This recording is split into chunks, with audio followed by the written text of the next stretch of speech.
Hey folks, so Sanjeev here, and today I'm going to be reviewing the Hovercam Solo 8 document camera. This is one of the cameras on my journey to find a pretty reasonable document camera that I can use in my style of teaching. To give you a bit of a background, I've been looking for a document camera that can do is or that can actually fulfill a scenario that I have, which is normally not the scenario that most document cameras actually try to fulfill. So in my particular case, I needed to essentially overhead scan a 3D model. Most of the reviews that I had seen on YouTube and elsewhere, they were by instructors who were essentially taking a flat sheet of paper, and they were just projecting that onto the skits and annotating it. That's not my scenario. I'm a robotics instructor, and what I need is the ability to take a 3D model and transform it this way, turn it this way, and so on, so that I can show the kids what the model looks like from different angles. Sometimes I'm helping them build it, so they need to be seeing each step very clearly, and I need to have the part that I need to focus clearly in focus. So before this, I tried the IP Evo Ziggy HD camera, and before that, I tried the Elmo TT12 document camera, which is also a pretty good document camera. I should say it was state of the art a few years back. So this is my journey, and I have finally ended with the Hovercam Solo 8. It's a pretty good document camera. Like I can tell that say that much upfront. But now let's take a look at what the document camera actually offers when you look at it in light of 3D models. Okay, so here is the document camera. You can see it works at I believe they say 60 frames per second it can do at 1080p. And here's my hands, and you can see 1, 2, 3, 4, 5, 1, 2, 3, 4, 5. It works just fine. 6, 7, 8, 9, 10. There is really no lag to this document camera, which is actually pretty amazing. The only main issue that I see every so often is that it doesn't get things in focus, and then it remain unfocused till you come in and prod it a little bit. So if I put my hand there and take it out, there it starts focusing again. So that's one of the issues that I have seen, and also another issue that I have seen in the model that I originally purchased was that in the previous version of firmware, it used to have a square that denoted where exactly the focus was being, so you could put the model there. But that focus indicator was really distracting. The good thing was, as soon as I contacted the Hovercam customer support, they sent me a brand new camera with the focus indicator removed, which essentially they mentioned that in the later firmware it has been removed, and I just had an older version, so they switched that out for me. That was really mighty nice of them, and I cannot say enough good thing about the Hovercam support. Now let's take a look at the camera from a functionality point of view, and most of the reviews that I've seen are around build quality, and you can figure out the build quality videos from many of the other ones. It's built pretty well. The base is fairly heavy. It's very stable. Very well articulated. Okay, so now let's look at the quality of the camera in terms of optics. So what is not pretty obvious is that this thing actually at the top has two selectors. I believe it has two lenses, or I don't really know what is there. Is it just a lens, or is it actually some electronics also? You can switch from one mode to second, and it says A3 and A4, I believe. Right now it's on A3, and this is natural. This is how my hand really is. Right now I'm moving my hand back, and then I'm moving my hands forward. This works really great because what I see is what the kids will be seeing, and so overall this works out great. The problem is, as soon as you switch over to the A3 model, the entire viewport changes. Now when I'm moving my hand forward and backward, this thing is going sideways, and that's kind of confusing. So over here in the center there's a button that swaps the image, and if I press this thing, well, now it's flipped. If I press it again, it's flipped. So essentially it just keeps doing this flippity dance between the two modes, which I don't understand why they simply cannot make this go all four ways, as in keep tilting it like clockwise, just like any other image manipulation program out there, right? Instead it just flips like forward and then backward and then forward and then backward. Just doesn't make any sense. So kind of makes this a little bit useless on the hardware level. You may have to flip the video at a later point of time. During projection this is kind of painful. And back to this one. So I don't really use this A4 mode. Instead I mostly just end up using the A3 mode. This actually works a lot better, as I had already mentioned. So now let's take a look at the 3D model. So here's a 3D model that I'm using, and this is just a little timer that I picked up. and let's see how long it takes for it to focus. And there you go, and you see it's focused pretty well, and the detail is like incredible. It's actually really amazing. Previous to this, I have used both the Elmo TD12 as well as the IP Evo Ziggy HD, and they didn't have anywhere close to this level of detail. The IP Evo Ziggy HD, even though it claims to be HD, actually can only do 720p recordings, and recording the videos was one of my core scenarios, so back it had to go. So you can see very clear. If I take this thing and I just want the kids to focus right over there, then you can see it should focus. Let's see, let's put it right into there, and this is the problem that I was talking about. You can see it's like, not really focusing very well. Let's prod it a little bit more and hit the AF button. No, still no. Nope, doesn't like it. So that's one of the problems that I keep hitting all the time. Like, if I have a 3D model and I'm trying to focus well, it's focusing on the mat below instead of focusing on this thing, which I really want to. So you have to basically cover a pretty reasonable amount of the lens before it will focus on this thing. Okay, so that's the bare model. This model actually works reasonably well. Now let's look at another model that I have. This is a little horse model that I have, a toy horse. Okay, so it focuses fairly well. Now let's say I want to show the kids how the face of this thing looks like, and bring it over there and let it focus. Come on, focus up. Sometimes it helps to actually blot out the or close down the background. And let's see. Okay, move it up and down a little bit, and there you go.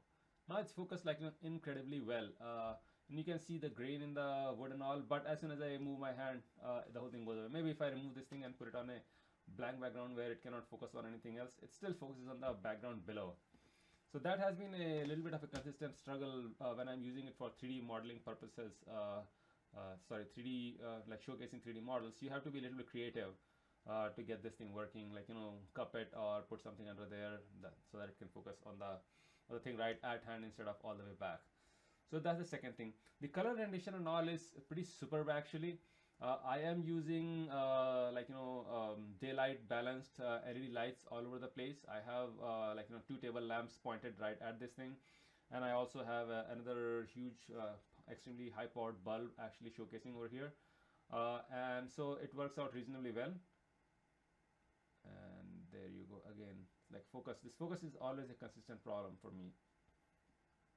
Let's see if flattening it helps at all.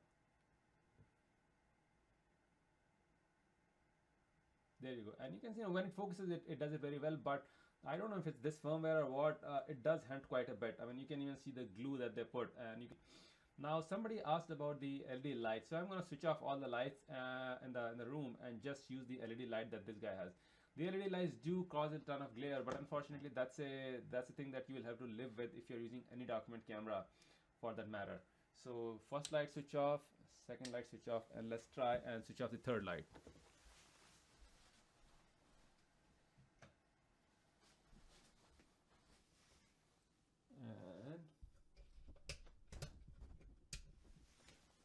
Okay, so now all the lights are switched off and the new room is like near dark pitch. So this is the first level of lights that the Hovercam has, and as you can see, it does a pretty good job overall in lighting up the subject, although focusing is still a little bit of a problem, but there you go, the focusing is done. And there is a bunch of glare, but unfortunately this is just how light works. I mean, the light is coming from the top, hitting the model, and then scattering all over. So yeah, you are going to see a bunch of reflection. This is partial lighting of the model, and there is one more light at the top that's right next to the camera lens, and once you switch it on, still works fairly well as soon as it's done focusing. There you go.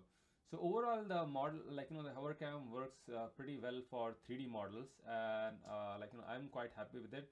There is the autofocus and the autofocus lock. As you know, right now, if this is where I wanted to show, I could go and press the autofocus lock button, and let me focus it once, and now I can move around wherever I want to go, and it's not gonna hunt and peck because I already put it in the focus in where I wanted it. So you see, I can put it here. Still, it's not changing the focus over here. So once you've got it, like in approximately the correct position, you can do that. The other thing is how high is the the lens from the mat, so that you can understand how much of a height you can totally how much of a height truly you can use. So I'm gonna this mat actually has markings on it, and essentially I'm gonna make it vertical and see how high the lens truly is. So here we go, and I would say that's probably around 27 28 centimeters realistically. Maybe it's a little bit more, but 27 centimeters is what you can reasonably expect in terms of the model height that you can put in. So I'm going to switch the lights back on. There you go.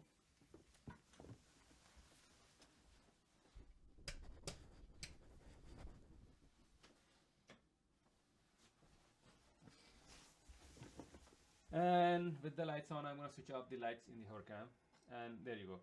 So that's what and I'm going to release the AF lock as well. So now it can hunt and peck a little bit again, and lock.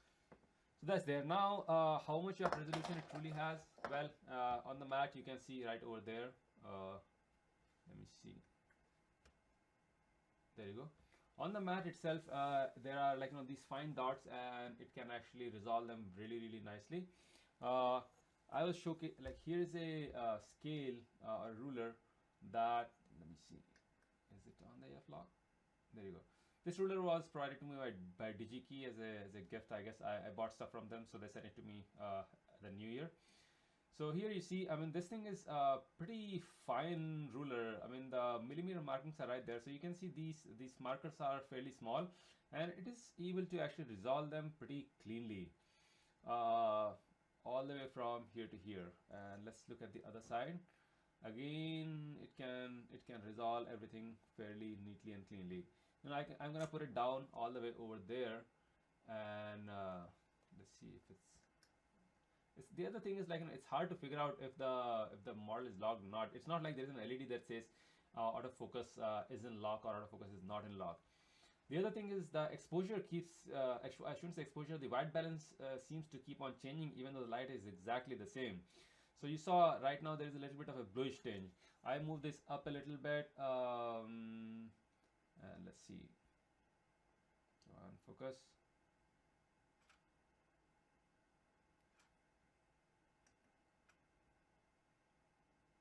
There you go. Focuses pretty cleanly, and when we move it over there, the light seems fine. This color looks different, and now this color looks different. So I mean, essentially the white balance keeps on changing. If the camera is in the auto white balance mode, then it just keeps on inferring, and it's just kind of silly. I can go in the software and make it so that it's fixed on one single white balance, but it's a pain to actually do that again and again. Here is a book, and the document camera being used in the way that these guys actually decided. And you can see again the hunting and focusing of this thing is again a problem. Move it a little bit. Okay, come on, focus. Okay, now it's in focus. So over there is a page, very clean, image over here. I'm gonna move this. Let's say if I want to showcase this illustration to kids, there you go. Very nice. You can even see the little tiny the tiny little printing artifacts that there are, like this grid over here. You can see the grid, like this black and white grid inside the fill-in area. So that way it works really great. And this is not even yet at the full zoom level, right? I mean, there are buttons at the on top of the Hovercam, and if I press once, it's zoomed in. Another time, and it's zoomed in. Another time, another one, another, and that's about all it will zoom. But you can see the quality of the document actually remains same. So maybe for document it works really great.